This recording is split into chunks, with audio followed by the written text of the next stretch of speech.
Assalamualaikum warahmatullahi wabarakatuh. Kembali lagi bersama saya akan membahas tentang sikap dasar yang dilandasi teori X dan Y, bagian bab 15. Teori yang berasumsi bahwa pada dasarnya kebanyakan manusia lebih suka diawasi daripada kebebasan. Mereka tidak senang menerima dan memikul tanggung jawab. Banyak pegawai yang malas, selalu ingin aman saja dan hanya bekerja dengan baik apabila ada pengawasan.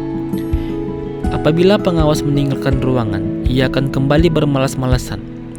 Pegawai seperti ini akan merasa senang ketika diawasi, karena merasa bisa menunjukkan bahwa ia telah bekerja. Ia akan kecewa apabila dia bekerja tidak ada pengawas yang menilainya. Motivasi kerja mereka yang terutama adalah uang dan keuntungan finansial yang lain.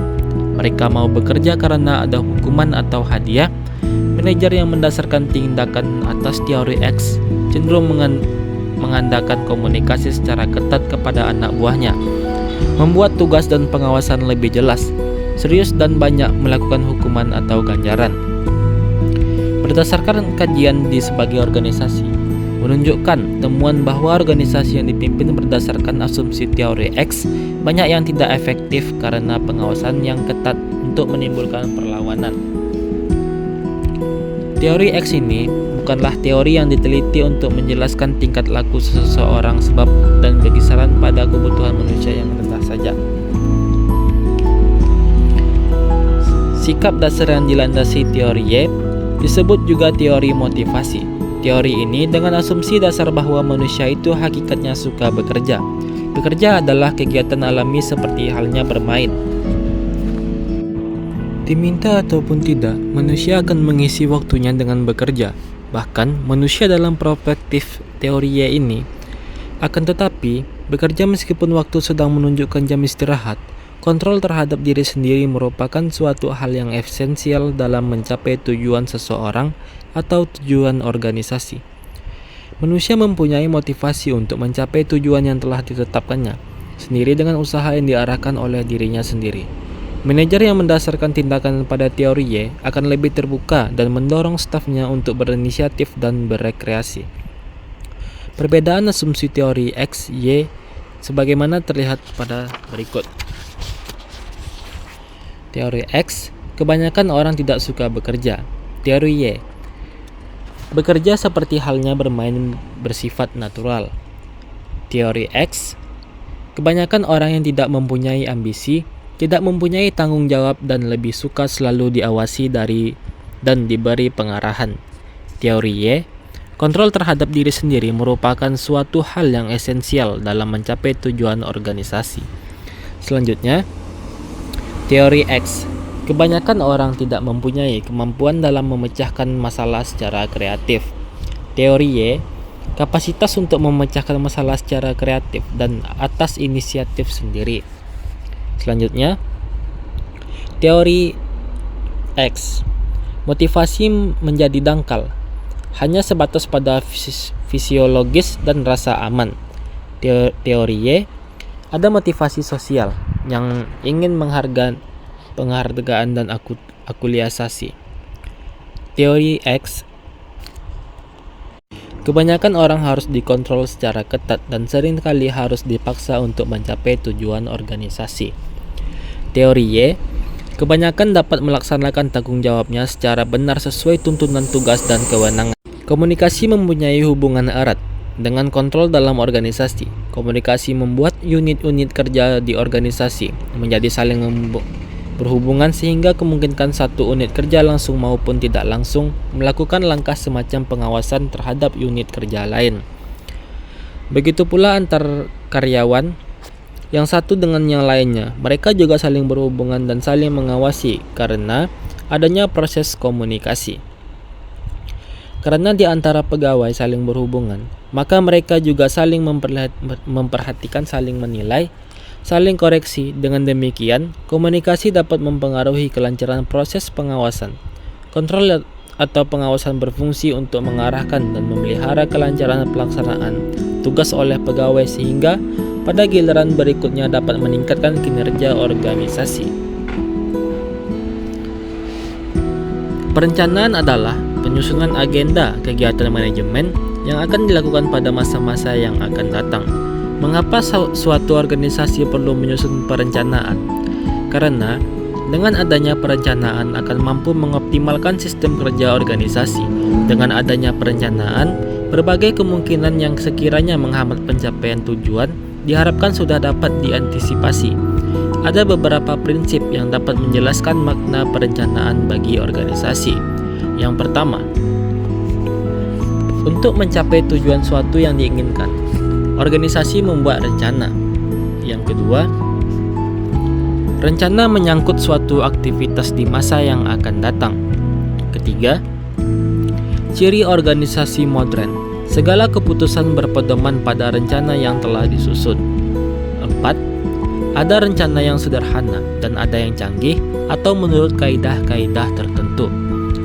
5. Rencana merupakan sesuatu yang disengaja. Bagi sebuah organisasi, perencanaan memiliki fungsi yang sangat penting, yakni sebagai pedoman dalam melaksanakan suatu program, kegiatan, maupun kebijakan. Misalnya, seseorang akan membangun rumah. Agar hasil pembangunan rumah tersebut sesuai dengan yang diharapkan, maka sejak awal perlu disusun suatu rencana pembangunan yang disebut cetak biru atau blueprint untuk gambar teknik. Perencanaan yang baik harus dapat disusun secara cermat dan mempertimbangkan hal-hal berikut ini. Yang pertama, perencanaan disusun berdasarkan kebutuhan real sebagaimana digambarkan dari hasil analisis situasi.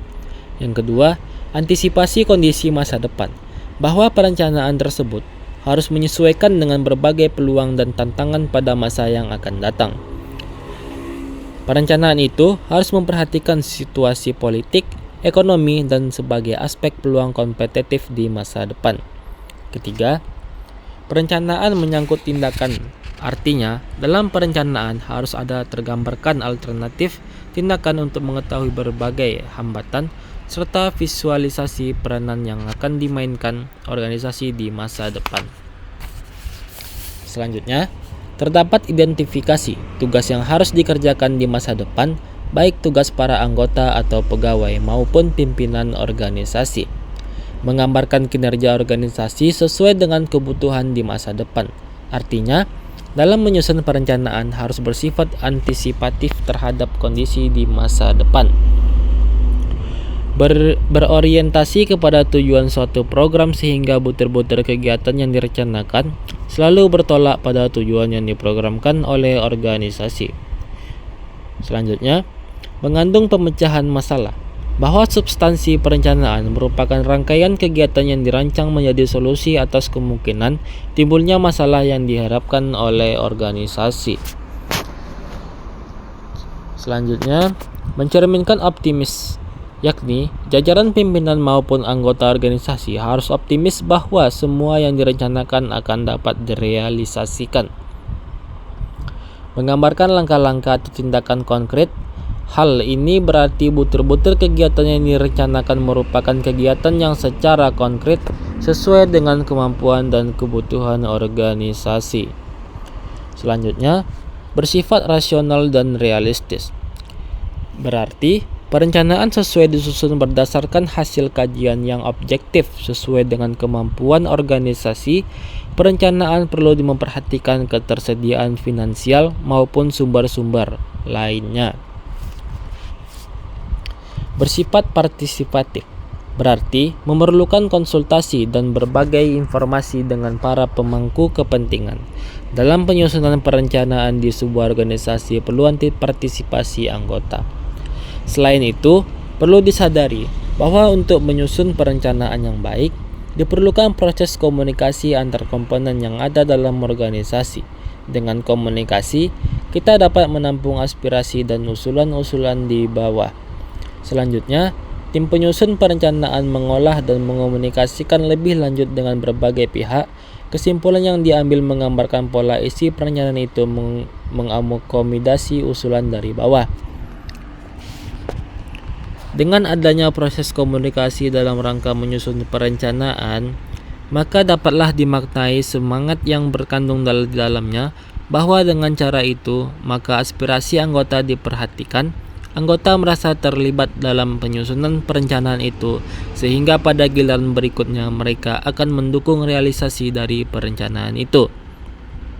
Dengan demikian, dapat kita asumsikan bahwa proses komunikasi memperkokoh hasil perencanaan. Dengan komunikasi yang melibatkan seluruh komponen dalam penyusunan perencanaan dan program kinerja membuat anggota organisasi merasa terlibat dan merasa memiliki andil dalam perencanaan itu. Giliran berikut anggotanya akan turut bertanggung jawab melaksanakan program kerja yang tersusun dalam perencanaan itu, dan sudah tentu hal itu berdampak pada peningkatan kinerja organisasi. Bagi sebuah organisasi modern, perencanaan memiliki fungsi yang sangat penting, yakni sebagai pedoman dalam melaksanakan suatu program, kegiatan, maupun kebijakan. Dengan perencanaan yang matang, maka organisasi itu akan dapat mengelola segala sumber daya untuk mendukung tujuan. Bahkan di kehidupan pribadi, perencanaan sudah menjadi kebutuhan setiap individu. Dapat dikatakan bahwa salah satu ciri organisasi atau individu yang berpikiran maju adalah dimilikinya perencanaan dalam menyongsong dan menyiapkan masa depan. Misalnya, seorang akan membangun rumah. Agar pembangunan rumah tersebut sesuai dengan yang diharapkan, maka sejak awal perlu disusun suatu rencana bangunan yang disebut dengan cetak biru atau blueprint atau gambar teknik. Gambar teknik ini akan menjadi pedoman bagi semua pihak yang berkepentingan untuk mewujudkan profil bangunan rumah yang menjadi tujuan. Komunikasi dan pengambilan keputusan merupakan langkah penting sebagai awal dimulainya rangkaian kegiatan untuk mencapai tujuan organisasi. Dengan pengambilan keputusan itu, maka menjadi jelas tentang kebijakan yang diambil oleh organisasi. Pengambilan keputusan yang baik dilakukan secara cermat dan mempertimbangkan hal-hal sebagai berikut. Yang pertama, keputusan tidak diambil tergesa-gesa, namun perlu mempertimbangkan berbagai dampak dan risiko baik positif maupun negatif dari setiap butir keputusan. Yang kedua, prosedur pengambilan keputusan akan lebih familiar di mata seluruh anggota organisasi apabila dilalui dengan komunikasi dari bawah. 3. Pengambilan keputusan ditempuh sesuai dengan prosedur yang disepakati dalam organisasi, misalnya terkait dengan anggaran dasar dan anggaran rumah tangga tata tertib, dan sebagainya. Ambil contoh adanya organisasi yang menggariskan bahwa pengambilan keputusan ditempuh dengan jalan musyawarah mufakat. Apabila tidak tercapai mufakat, maka dilakukan voting. Ketentuan seperti ini perlu dipatuhi agar pengambilan keputusan memiliki kekuatan hukum. Ada keputusan yang sangat penting, sangat menentukan masa depan organisasi. Oleh karena itu, perlu mempertimbangkan secara matang. Pengambilan keputusan dilakukan dengan cara cermat melalui komunikasi akan mendukung kinerja organisasi. Pengambilan keputusan merupakan langkah awal dimulainya rangkaian kegiatan organisasi. Proses pengambilan keputusan didahului dengan proses komunikasi untuk mengumpulkan sebanyak mungkin informasi dan aspirasi yang menjadi bahan pertimbangan organisasi. Dengan prosedur pengambilan keputusan seperti itu, maka semua anggota organisasi merasa terlibat dan terwakili. Dengan sendirinya, mereka berkewajiban untuk mendukung pelaksanaan keputusan tersebut, dan giliran berikutnya kinerja organisasi akan lebih baik. Pola pengambilan keputusan dengan terlebih dahulu dilakukan proses komunikasi di kalangan publik internal, menunjukkan adanya komitmen pengikut sertaan karyawan dalam proses pengambilan keputusan. Realitas umum menunjukkan bahwa pengambilan keputusan yang partisipatif dapat meningkatkan dukungan publik internal dalam mencapai terwujudnya keputusan itu. Partisipasi aktif dari karyawan dalam proses pengambilan keputusan dapat mengefektifkan pencapaian tujuan organisasi. Partisipasi karyawan membantu manajemen dalam membuat keputusan yang lebih baik dan memperbesar kemungkinan keputusan tersebut akan diterima dan dilaksanakan segenap karyawan. Kewenangan tanpa diskusi adalah prosedur pengambilan keputusan di mana manajemen tidak melibatkan anggotanya untuk dimintai pendapatnya. Pengambilan keputusan ini sering digunakan di organisasi militer atau organisasi yang dikelola oleh para pimpinan otokratik. Metode ini memiliki beberapa keuntungan, antara lain lebih hemat waktu, dalam arti keputusan yang dapat diambil dalam